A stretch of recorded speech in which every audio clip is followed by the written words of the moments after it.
The 2003 Colombian constitutional referendum was a pivotal event aimed at tackling corruption and inefficiency.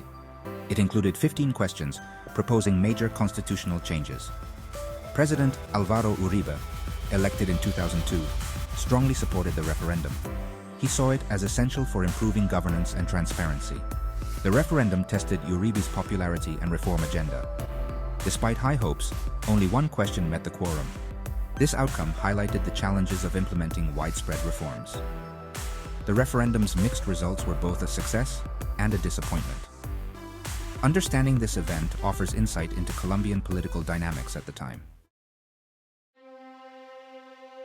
President Álvaro Uribe was central to the 2003 referendum, advocating for significant changes.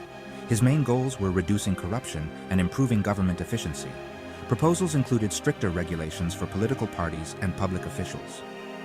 Uribe aimed to cut government spending and reduce the size of Congress.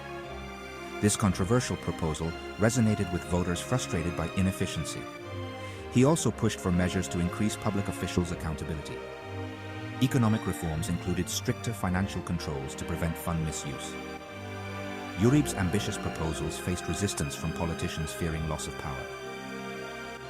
Despite opposition, Uribe's leadership brought the referendum to national attention.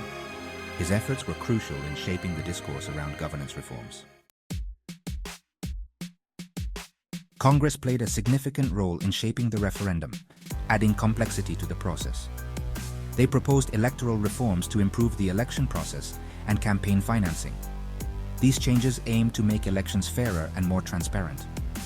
Congress also suggested reforms to increase efficiency within government agencies. Proposals included streamlining operations and reducing bureaucracy.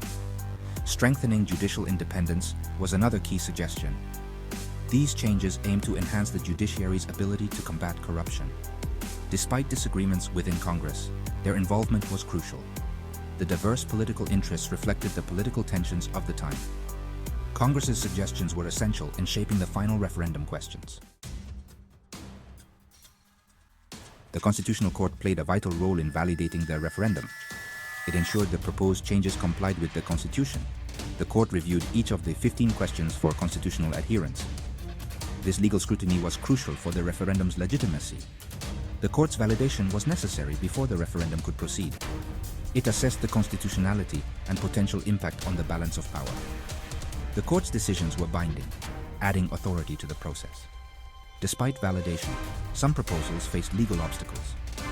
The Court's involvement underscored the importance of legal oversight.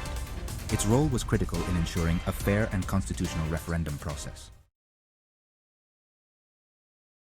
The 2003 referendum had a strict quorum requirement of 25% voter participation. This was crucial for ensuring broad public support for changes. However, it made passing multiple proposals challenging. Turnout was a significant concern, with many voters apathetic. Only one of the 15 questions met the quorum, related to reducing Congress size. This partial victory highlighted public disengagement and trust issues. The low turnout was a disappointment for comprehensive reforms. The quorum requirement was both a safeguard and a hurdle. The results reflected the political climate and need for continued reform efforts. The referendum brought important issues to the forefront of public discourse. The aftermath of the referendum was marked by controversy. President Uribe raised objections about the outdated and inaccurate electoral roll. He argued that many eligible voters were left out, impacting the outcome. Uribe called for an updated voter list to ensure fair elections. The controversy highlighted the importance of accurate electoral rolls. Despite partial success, many felt more reforms were needed. Uribe remained committed to his reform agenda, pushing for political changes. The objections underscored the complexities of the political process. The aftermath was a period of reflection and continued effort for better governance. Uribe's objections were part of a broader push for electoral reform. The 2003 referendum had a lasting impact on Colombian politics. It brought crucial issues like corruption and inefficiency to the forefront. Despite mixed results, it highlighted the need for reform. The referendum was a significant step in improving governance. It increased public awareness and encouraged debate and engagement. The political dynamics showed the challenges of implementing reforms. President Uribe's leadership was pivotal in bringing these issues to light. The referendum underscored the need for continued efforts in governance. Its impact was felt across various aspects of Colombian politics. The 2003 referendum was a pivotal event in the journey towards better governance.